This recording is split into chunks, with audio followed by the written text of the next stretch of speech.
Hello friends, Rama mathematics classes में आपका स्वागत है। देखिए फ्रेंड्स, आज एक नए टॉपिक नए सेट को देखने के प्रयास करते हैं। देखिए फर्स्ट क्वेश्चन को देखते हैं। पौधे किस विधि से भोजन ग्रहण करता है? पौधे किस विधि से भोजन ग्रहण करता है? तो प्रकाश संश्लेषण विधि से। प्रकाश संश्लेषण विधि से। मछली निम्नलिखित में से किसके सहायता से सांस लेती है? तो मछली तो गिल्स से, क्या तो गिल्स से लेती हैं। किससे? तो गिल्स से लेती हैं। आगे देखते हैं, निम्नलिखित पादप अंगों में से कौन सा अंग श्वसन अंग है? निम्नलिखित पादप अंगों में से कौन सा श्वसन अंग है? पादप का कौन सा अंग जो है श्वसन अंग है? तो पत्ती है। पत्ती है, क्या है? तो पत्ती है। हाइड्रोफाइट्स कहते हैं। तो हाइड्रोफाइट्स किसको कहते हैं? हाइड्रोफाइट्स कहते हैं तो बिना मिट्टी का पौधा। बिना मिट्टी का पौधा को हाइड्रोफाइट्स कहते हैं। बिना मिट्टी के पौधा को हाइड्रोफाइट्स कहते हैं। बिना मिट्टी के पौधा को हाइड्रोफाइट्स कहते हैं। चलिए आगे। सबसे अधिक लोहा पाया जाता है। सबसे अधिक लोहा किस में पाया जाता है? सबसे अधिक लोहा पाया जाता है हरी सब्जी में। किस में? तो हरी सब्जी में। सबसे अधिक लोहा पाया जाती है तो किस में पाई जाती है? तो हरी सब्जी में। पौधों में जल की ऊपर की ओर गति का देखते हैं फिर से।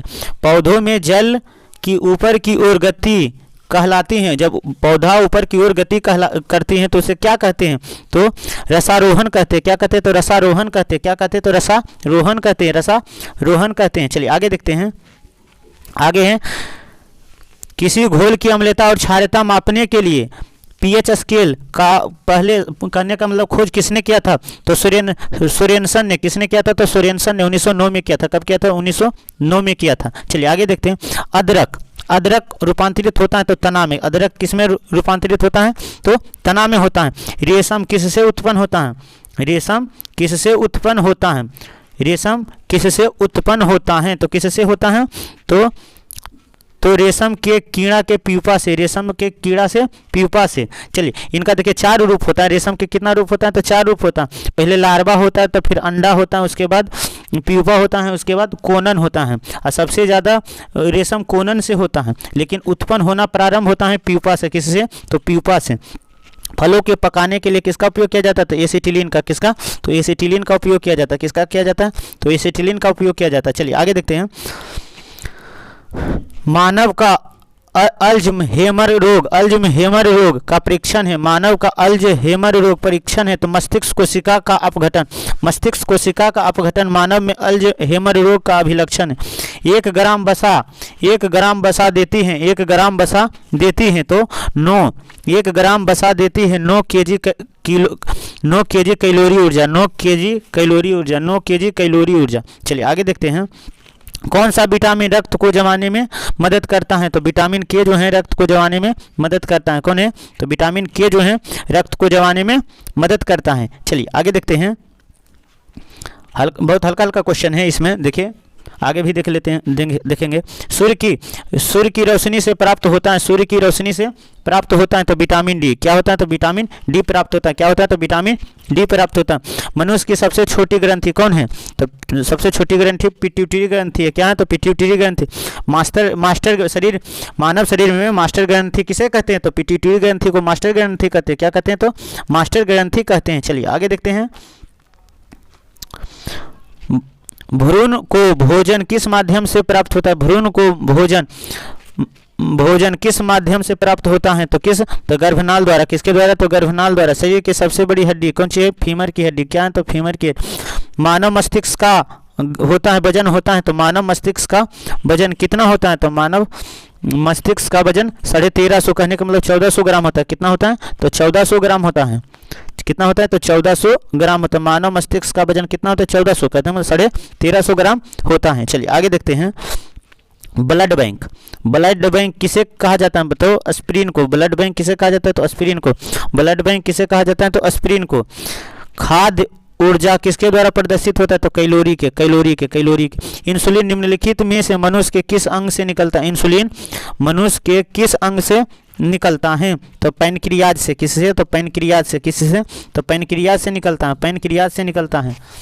पेसमेकर का संबंध है। पेसमेकर का संबंध है तो हृदय से है। किससे है? तो हृदय से। पेसमेकर का संबंध किससे है? तो हृदय से। निम्नलिखित में से कौन सा विटामिन जल में घुलय होता है? तो बी सी। तो सी दिया हुआ है तो सी होगा। तो क्या? सी हो। कौन सा विटामिन वसा में घुलनशील होता है। तो देखिए एडेक कौन होगा तो के होगा, कौन होगा तो के होगा। चलिए आगे देखते हैं। एक शाकाहारी अपने शरीर के लिए आवश्यक फास्फोरस कहाँ से प्राप्त करता है? एक शाकाहारी आवश्यक फास्फोरस कहाँ से प्राप्त करता है? तो कहाँ से प्राप्त करता है? तो देखिए तो दूध से प्राप्त करता है। कहाँ से प्राप्त करता है? तो दूध से प्राप्त करता है। मानव शरीर के किस अंग में हड्डी की संख्या अधिक होती है? मानव शरीर के किस अंग में हड्डी की संख्या अधिक होती है? तो उंगली में। कहाँ होती है? उंगली में हड्डी की संख्या सर्वाधिक होती है। चलिए आगे देखते हैं। देखिए यहाँ पर है प्रोटीन क्या है? प्रोटीन क्या है? तो प्रोटीन क्या है? तो प्रोटीन पॉलीपेप्टाइड्स हैं। पॉलीपेप्टाइड्स। प्रोटीन क्या है? तो पॉलीपेप्टाइड्स हैं। प्रोटीन क्या है? तो पॉलीपेप्टाइड्स हैं। निम्नलिखित में से कौन सा विटामिन यकृत में संचित हो? निम्नलिखित में से कौन सा विटामिन यकृत में संचित होता है? विटामिन ए यकृत में संचित होता है। कहाँ? यकृत। निम्नलिखित में से किस विटामिन की कमी से मसूड़ों में रक्त आता है और दांत हिलने लगता है? तो किसकी कमी से मसूड़ों में रक्त आ जाता है और दांत हिलने लगता है? तो विटामिन सी की कमी से। विटामिन सी कहे तो अस्कर्विक अम्ल। मशरूम में बहुयात में मिलता है। मशरूम से बहुयात मिलता है प्रोटीन। मशरूम से क्या मिलता है? तो बहुयात प्रोटीन मिलता है। किस मानवांग में सर्वाधिक कोलेस्ट्रॉल उत्पादित होता है? किस मानवांग में सर्वाधिक कोलेस्ट्रॉल उत्पादित होता है?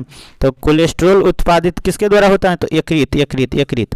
कहाँ से होता है? तो कोलेस्ट्रॉल यकृत से। नेत्रदान में दाता आंख का कौन सा भाग प्रत्यारोपण करता है? तो कॉर्निया करता है। कौन करता है? तो कॉर्निया करता है। कॉर्निया करता है। चलिए आगे देखते हैं। निम्नलिखित में शरीर का द्वितीय सबसे बड़ी ग्रंथि क्या है? तो अग्नाशय है। क्या है? तो अग्नाशय। तो शरीर में द्वितीय सबसे बड़ी ग्रंथि कौन से हैं? तो अग्नाशय है। क्या है? तो अग्नाशय। सेरिब्रम संबंधित है तो मस्तिष्क से। किससे है? मस्तिष्क। मानव शरीर में भोजन के पाचन के संदर्भ में लाइपेज का स्राव होता है। भोजन के पाचन के संबंध में लाइपेज का स्राव होता है तो अग्नाशय से। कहाँ से होता है? तो अग्नाशय से होता है। कहाँ से होता है? तो अग्नाशय से होता है। कहाँ से होता है? तो अग्नाशय से होता है। खाद्य संसाधन तथा संचय द्वारा कौन से पोषक तत्व अधिकांश रूप में प्रभावित होता है? कौन अधिकांश रूप में प्रभावित होता है? तो किसके द्वारा प्रभावित होता है? तो विटामिन के द्वारा प्रभावित होता है। खाद्य संसाधन तथा संचय द्वारा कौन से पोषक तत्व अधिकांश रूप में प्रभावित होता है? तो विटामिन। भोजन श्रृंखला का 10% सिद्धांत किसने दिया था? भोजन श्रृंखला का 10% सिद्धांत किसने दिया था? तो लिंडमान ने दिया था। किसने दिया था? लिंडमान ने दिया था। किसने दिया था? लिंडमान ने दिया था। प्रतिवर्ती क्रिया का केंद्र है तो स्पाइनल कॉर्ड है। स्पाइनल कॉर्ड है। लार की प्रकृति होती है। लार की प्रकृति कैसी होती है? तो लार की प्रकृति अम्लीय होती है। कैसी होती है? तो अम्लीय होती है। न्यूरॉन की इकाई है। न्यूरॉन किसकी इकाई है? न्यूरॉन तंत्रिका तंत्र की इकाई है। किसकी है? तंत्रिका तंत्र की इकाई है। चलिए आगे देखते हैं।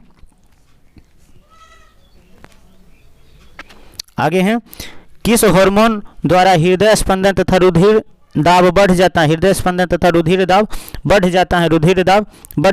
तो एड्रीनल द्वारा। किस हार्मोन द्वारा हृदय स्पंदन तथा रुधिर दाब बढ़ जाता है? तो एड्रीनल द्वारा। पके हुए आम में कौन सा विटामिन होता है? पके हुए आम में कौन सा विटामिन होता है? तो vitamin A. Cod liver oil किसका संयुक्त समृद्ध है? कॉड लिवर ऑयल किसका संयुक्त समृद्ध है? कॉड लिवर ऑयल किसका समृद्ध